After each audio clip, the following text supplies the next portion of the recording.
So kind of the next thing also is follow through. And I always like to have something, an example to think about when it comes to follow through.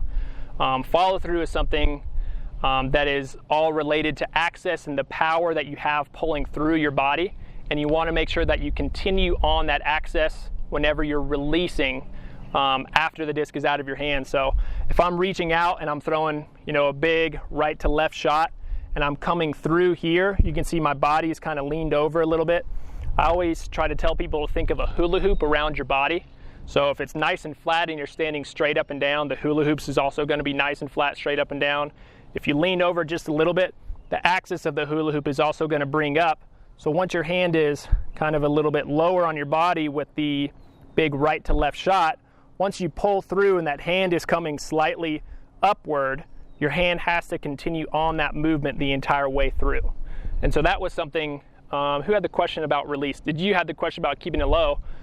Is what could happen with that is when you're pulling through and your disc is back here, and if you're coming this way, if your follow through is kind of giving up in a sense to where your hand is coming down, you're leading the disc in the direction of coming down to the right, and if it's not high enough, that disc is just going to dump right down, especially for mid-ranges and putters that need a lot of air to be flying. The lower they go, of course, they're not going to go that far.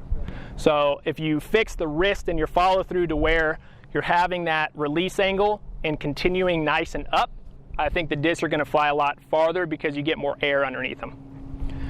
The same thing goes for throwing a left to right shot. I know there's a lot of people that have problems throwing Anheuser's, and these are two of my kind of more overstable discs in my bag, but a lot of people have a problem throwing Anheuser's because they throw the disc up into the air like that, and it never fully turns over because their follow through isn't continued, and actually Anheuser's getting the disc on top, air on top of the disc.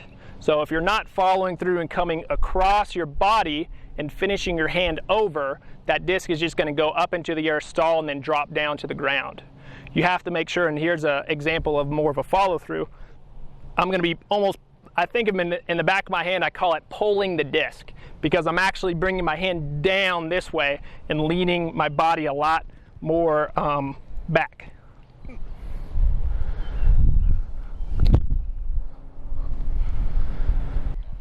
But with that Anheuser, you really want to make sure that nose of the disc, which is basically the right hand side if you hold it out in front of you, is more down, and that kind of shows you to bring your hand down that way.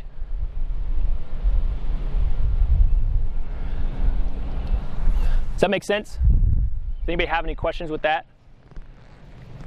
That's also a really good way. A lot of people ask how to get a shot like, really high, and I've been pretty good in my career to throw really big right to left hyzer shots, and it's just all about keeping your hand almost as high as possible after your shot, just to make sure that the disc is flying up and high and coming down with that knife spike hyzer. But watch my hand after I throw this. I'm really going to try to bring my hand up with the disc. Too fast. Do I need to slow-mo that? That would be tough to slow-mo that. Just. That went over yonder. Understable, overstable. The blue one? Or the one I just threw? The yellow one? Orange, I think it was, the very first one. Blue? I don't remember. If it was the very first one, it was more understable. The first one you threw on the Annie. Oh, the yellow. It was yellow. Yeah, yellow. Right? So it was more overstable, yes. And I don't have any more. Oh, I do actually. I have an X1, which is insanely overstable. But it really is. You can control so many different angles with the follow through.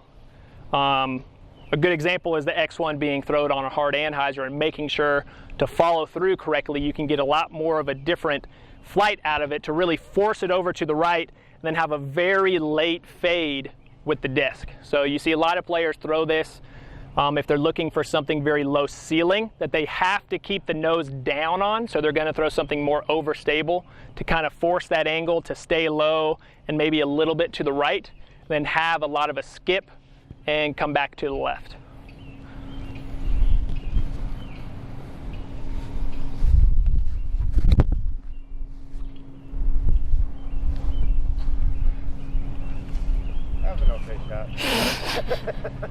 Excellent.